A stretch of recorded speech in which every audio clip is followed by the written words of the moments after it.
Mesto broj 10. Disk uništenja. Sadrži jak energetski sklop kompresovan u obliku kružne testere koji ima snažnu snagu presecanja. Čak i u rukama ne toliko jakog borca ovaj napad nanosi veliku štetu protivniku. Također, snaga diska ne utiče na prejakog rivala iako spada u kategoriju napada koji nemaju defanzivni otpor. Mesto broj 9. Džinovska oluja. Ovaj razarajući napad se izvodi sa, verovali ili ne, samo 2 prsta. Energija se sprovodi poput struje na određenu tačku ispod površine zemlje. Laganim pokretom ruke na gore dolazi do konačne eksplozije.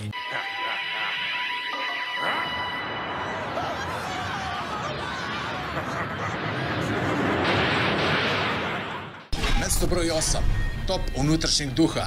Energija unutrašnjeg duha koja i veoma jake protivnike može došeti, ali ipak je kratkog daha jer oduzima staminu. Za početnike napad je veoma rizičan, može da oduzme godine života ili čak ceo život.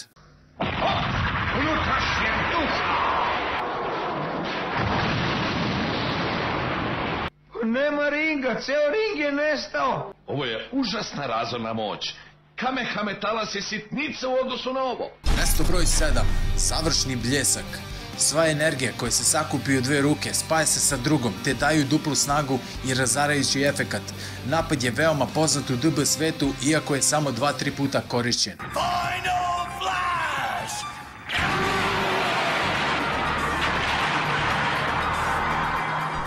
Oh shit!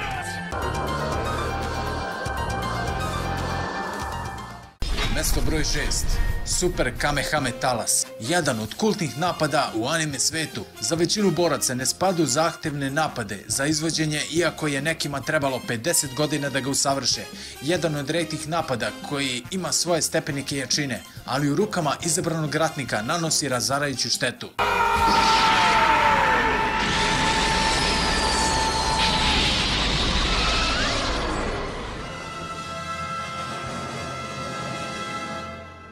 Mesto broj 5. Supernova.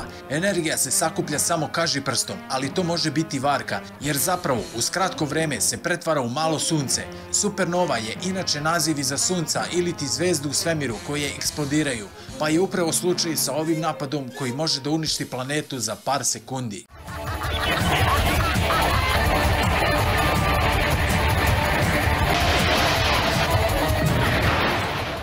Mesto broj 4.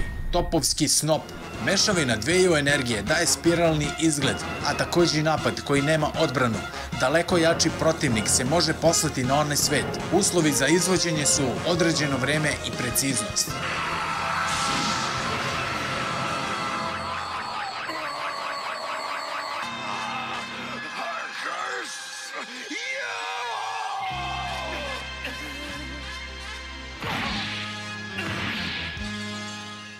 Mesto broj 3. Finalna eksplozija. Zavisno od korisnika, napad je veoma rizičan za protivnika, ali i za ono koga izvodi. Celokupna snaga se oslobađa iz tela bez ikakvog suzdržavanja, kao poslednji kec iz rukava na foru tempirane bombe, sa ciljem da se protivnik odvede u smrt zajedno sa sobom.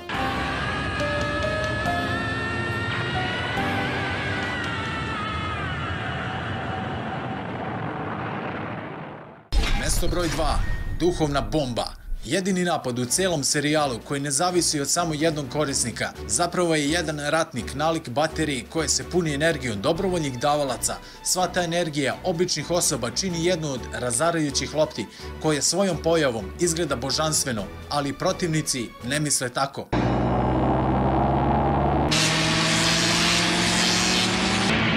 Ne, to je nemoguće! Ne! Mesto broj 1. Hakai. Jedan od najzahtevnijih napada na ovoj listi. Pre svega se mora otključati aura boga uništenja, bez obzira na snagu. Zavisno od korisnika, Hakai ima stepenike jačine. Ukoliko se protivnik ne odbrani, ne samo što gubi život, već totalno nestaje iz postojanja u univerzumu, kao i sam univerzum. Duša ne odlazi u raj, niti u pakao. Upravo zbog brisanja same duše, ovaj napad je na zasluženom prvom mestu. Hakai.